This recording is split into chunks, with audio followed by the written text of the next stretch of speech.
¡Quiete todo el mundo! Se cumplen 45 años de este momento. Un grupo de militares de extrema derecha encabezados por el teniente coronel Antonio Tejero irrumpen en el Congreso. Su objetivo es paralizar la investidura de Leopoldo Calvo Sotelo como presidente e impugnar la transición democratizadora que el aún jefe del Ejecutivo, Adolfo Suárez, había perpetrado. La joven democracia parlamentaria española se enfrentaba allá por el 23 de febrero de 1981 a una de sus grandes amenazas de la historia. Un golpe de Estado que habían llevado a cabo militares franquistas y que intentaba acabar con ella.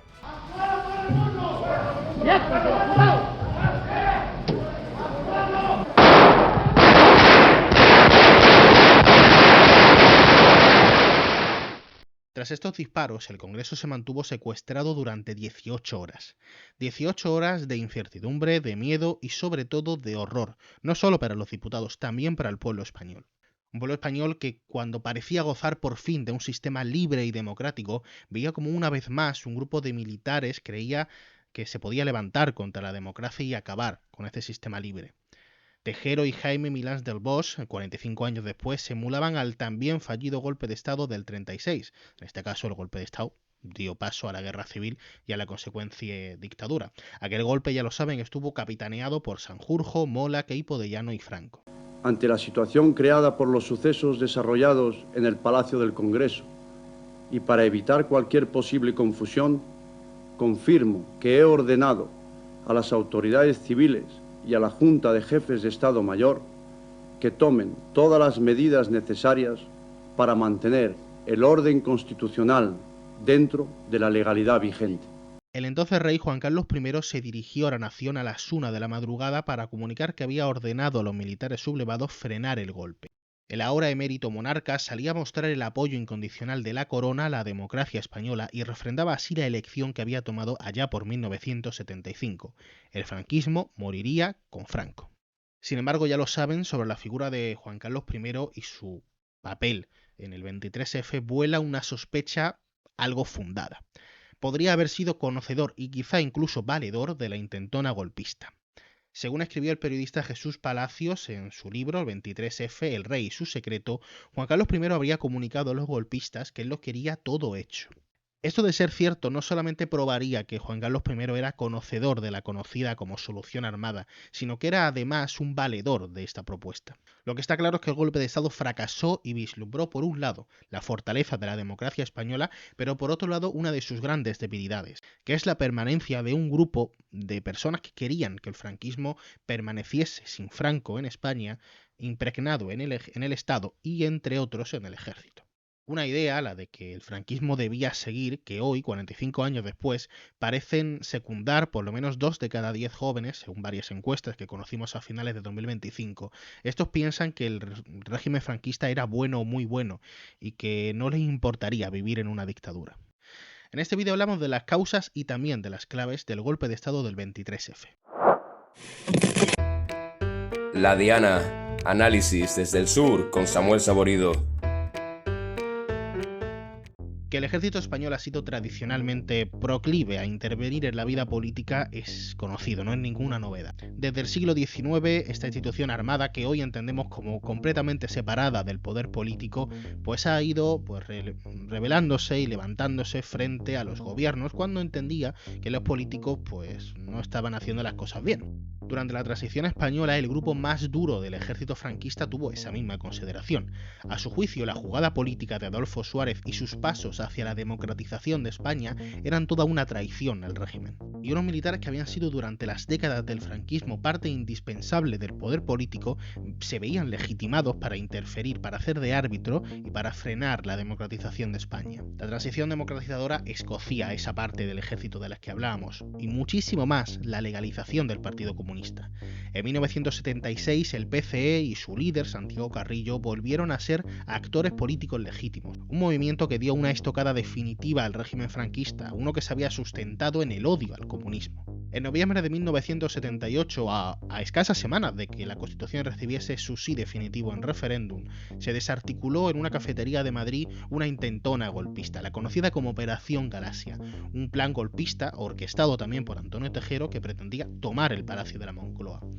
Esta intentona se quedó en eso, en una intentona, pero ya para un grupo de militares y de guardias civiles fue el primer paso, la primera fase de un proceso que acabaría en el 23 de febrero de 1981.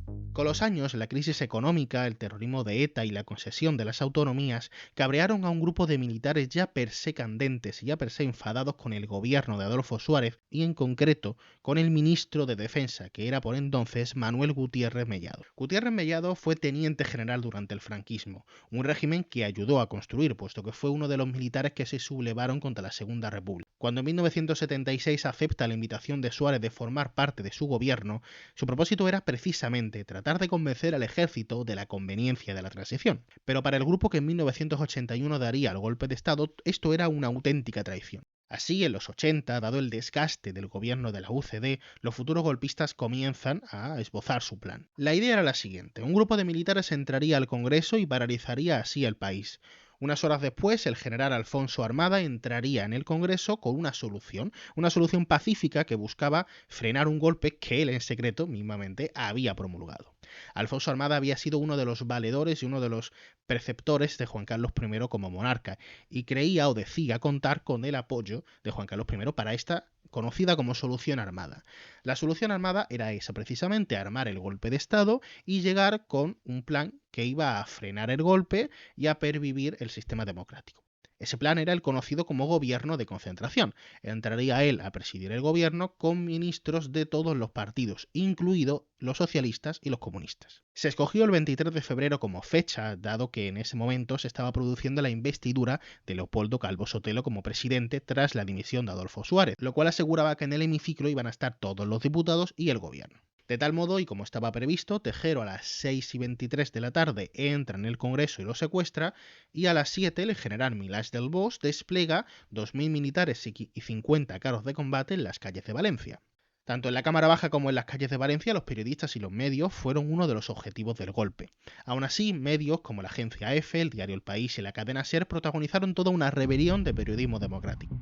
A las 9, El País publica una edición especial informando sobre el golpe de Estado, y durante toda esa noche los transistores de la cadena SER informan desde dentro del hemiciclo de lo ocurrido. Tales acciones hacen que aquella noche se la conozca como la noche de los transistores. La solución armada se torció porque Antonio Tejero, ya en el Congreso, rechazó la propuesta de Armada. Cambió de planes y no veía bien que entraran en el gobierno comunistas y socialistas. Él quería una junta militar que gobernase España. A las 1:14 de la mañana, Juan Carlos I sale y da su discurso televisado en el que muestra su apoyo, el apoyo de la corona a la democracia, y niega así el golpe de Estado. Diputados, ministros y periodistas pasan la noche en el Congreso secuestrado hasta que a las 9 Tejero firma el conocido como Pacto del Capó, y con esto se da por culminado el golpe. Ahora viene el bloque en el que hablamos de Juan Carlos I. Este bloque va a ser breve y a mí me gustaría, como republicano que soy, aunque no debería decirlo, me gustaría decir, pues, no sé, que Juan Carlos I estaba detrás o todo lo contrario. Eso me gustaría más, de hecho, pero no podemos hacerlo. Aquí vamos a dar información, y la poca información que podemos dar con certeza, porque hay poca, y hasta que no se desclasifiquen varios documentos, pues no podremos asegurar nada más. Lo que podemos asegurar con certeza en estos momentos es que el discurso del rey emérito frena el golpe de Estado.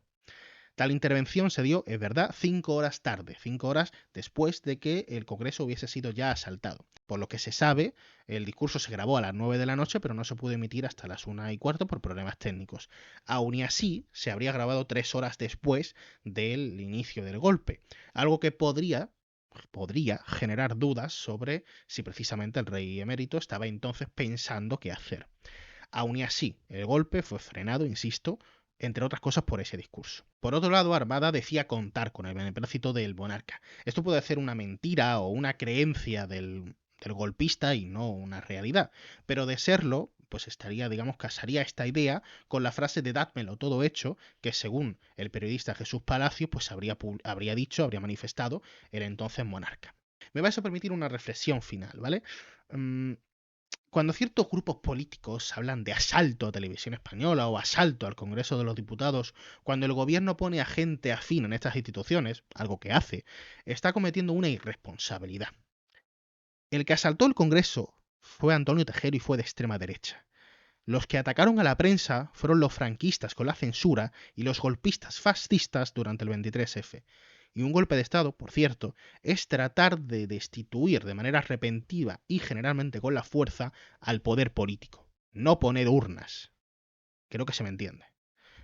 Este vídeo sobre el 23F acaba aquí. Me hubiese gustado que fuese más extenso, que hubiese contado con otras fuentes, pero bueno, teníamos un programa especial preparado, habíamos tenido que posponer su grabación por que la entrevistada tenía pues, problemas de agenda y finalmente nos tuvo que cancelar la entrevista 24 horas antes del 23F. Por tanto, pues hemos levantado el vídeo que hemos podido levantar.